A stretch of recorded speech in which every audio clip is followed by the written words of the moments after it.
You just telling us to go? You want us to jump into Fence Riders? I want to say we're going to talk an hour of Guardians, so we're going to get to this, but we got to talk a little Donovan Mitchell in his debut last night. I think you're right.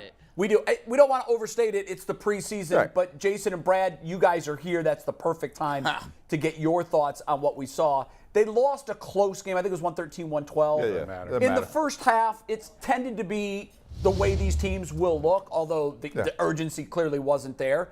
But I didn't see anything that made me scratch my head and say, uh-oh. What's your guys' early reaction from what we saw last night? I'll let you go, and then I'll be on coattails here. Well, I think you saw early on why the Cavs felt comfortable that Darius and Donovan can play together. Right. And can work well off each other.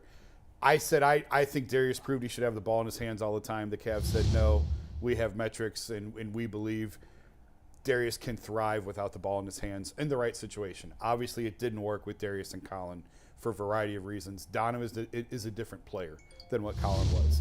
And, yeah, it's one preseason game, but I think last night was symptomatic of – not symptomatic, but of proof of why they made the deal. So, yeah, I mean, all good things. No reason to believe this won't work.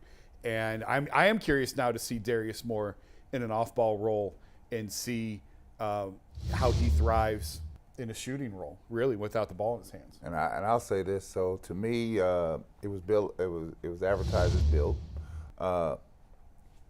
When I saw the two in the backcourt, it's exactly what I thought it was going to be. I think that there's a clear distinction between the two.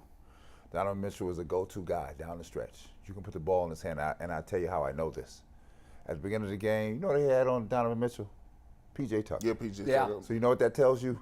That Donovan Mitchell is a problem. Yep. He's a problem, right? And they recognize it from the beginning. He is a problem, right? But the way I wanted to see last night was the synchronization between the two. And I will just tell you, what it reminded me of is my old teammates in Detroit, Isaiah Thomas and Dumars, right? Because you learn to share the ball together. But I can go to you and you can get something done. I have trust in you that you can get it done. It's an awfully high bar. Yeah, but I see the makings of it, right? Because, people around here say, well, you got two little guys in the backcourt. I said, no. Donovan Mitchell. No. Because I don't know if you saw this one play where he crossed over whoever was defending him at the top. Donovan Mitchell did with the basketball, shook him off, took a bump down the lane, got to the rack and laid it in. You have to have power and strength to do that, right? And so that's the one thing. Darius does not have that. That's not in his wheelhouse. But now you do. You have a guy that you go to down the stretch. And when you get to the playoffs, Jason, you know this, you have to be able to put the ball in the hand of a person that was the element that was missing late last season in both the regular season and in the one play. I mean, they just didn't have that guy that you could say, okay, take over. And Donovan has a history of dragging his team across the line he's done that in playoff games. He's done it before. Did y'all notice the level of spacing? Yes. I just noticed that the court seems a lot bigger. Like when Darius Garland had the ball, it seemed like they would just constrict. They would pick and roll. They could do anything they want. They would trap him sometimes. They would show. It just didn't seem like we had that level of space. And then a couple of times I saw him skip past the ball, and he's open in the corner. You look at, I'm like, oh, okay, Donovan Mitchell open in the corner now. Also, I'm surprised. I shouldn't say I was surprised. But his playmaking ability, I think he got Jaron Allen a couple easy dunks. He missed some easy layups like yesterday, but I think those guys are going to be the benefactor of the fact that Darius Garland, he loves to get in the key, high handoffs. But when you look at it, the way the defense collapses on Donovan Mitchell, they're going to have a lot of layups, a lot of open shots. If you can have a guy, and this was, I'm curious to hear what you think.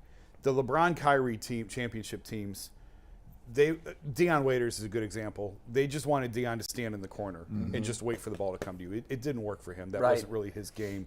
JR really thrived in that role. Yeah. Dean Wade might be that guy. If you could just go stand there and wait. Just wait, and you're going to get the ball, and you're going to get a wide-open shot because Donovan is going to collapse the defense on him, and here it comes. All you have to do, Channing was a perfect example. Right. Channing Frye. Just stand in the corner, set your feet, and make Brad, threes do you all day think that long. Dean can be that guy? Well, I think Dean's an integral part of what the Cavaliers are going for. I don't know if he's that guy, right? Because you playing the three. The three is a very productive position in this league, Yes, right? This it needs to be. this is not a serviceable. And it's hard to say we're just going to put you it's over not a here. serviceable Who guy. do you think is the starting three on this team on opening night? Because I don't think it's Karis LeVert. I don't think it's Karis either. I think Karis is a guy that we're going to bring off the bench. If you want my honest opinion, I think that they're searching for a guy, right? And I think the guy is not in the building right now. Do you think that there's still a move left to be made? When you're making moves with Donovan Mitchell, that means you're making a move to get better.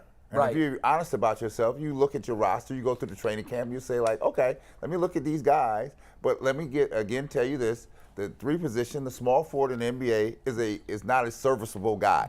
Do you think they can make him into Isaac Okoro into a athletic PJ Tucker?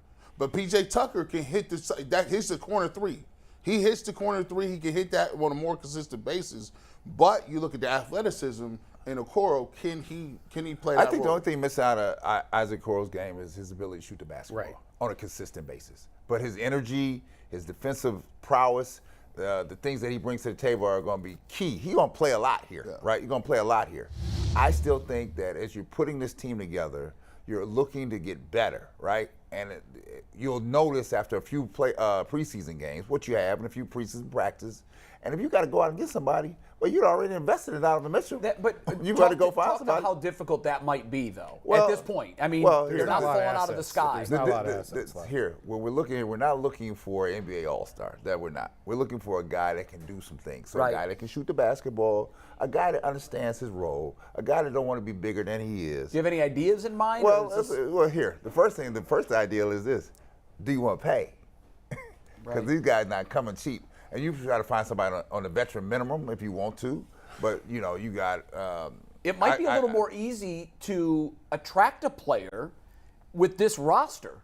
I mean, you may find a guy that says, "I can be the missing link on this team," and yeah, I'll go do it. I said. We saw guys do that when LeBron was here. I said this from the beginning, right? You have the guys I saw. I don't tell me about Ariza. I don't want to hear nothing about that, right? Guys like that.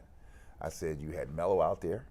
You had from Phoenix. They just got this Jay Crowder. Jay Crowder out here, Right. It's just a handful of guys, right? Because I'm looking for a plug and play guy. I don't need to have a guy that I have to be able to teach this, right? I need you to come in here, fill a role. And the other thing is, I need to keep you honest. And not against Dean Wade, right? I like Dean's effort, but he's not a guy that's going to keep me honest off Donovan Mitchell, right? Can you? Let me ask you this.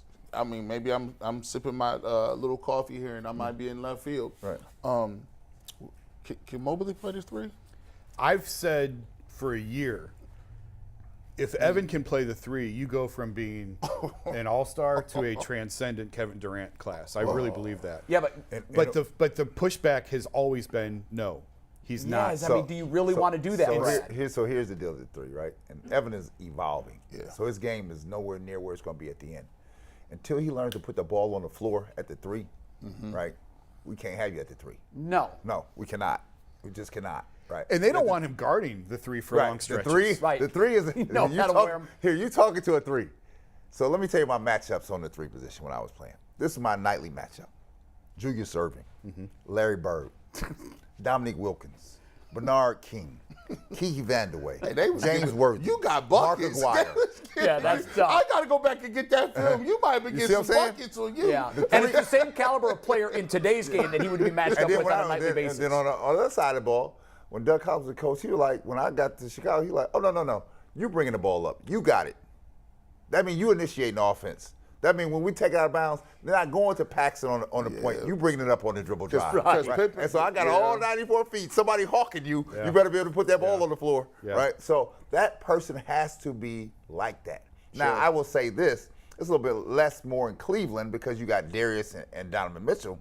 But that three, he better be able to stroke that thing. He better be able to score. Yeah, there's a lot that guy needs to be able to do. I don't think they're going outside. I think what you see is what you have with this team. I think they want to see what they have. Is that your gut, or are you getting some intel Both. that says, okay, Both. I think they're going to stay with what they have. Right. I think it's Okoro probably is the three for right now. He's the guy that could be that ideal, stand in the corner and wait for it, but he can't shoot. And I don't think it's coming. Like, this is who he is. If that's the case, and it likely is, if that's the case, we know this whole this is an experiment and it's a project in the making. And I think that we all kind of tempered enthusiasm for this first year. Yeah. Let's see what we have. Let's see how the pieces fit together.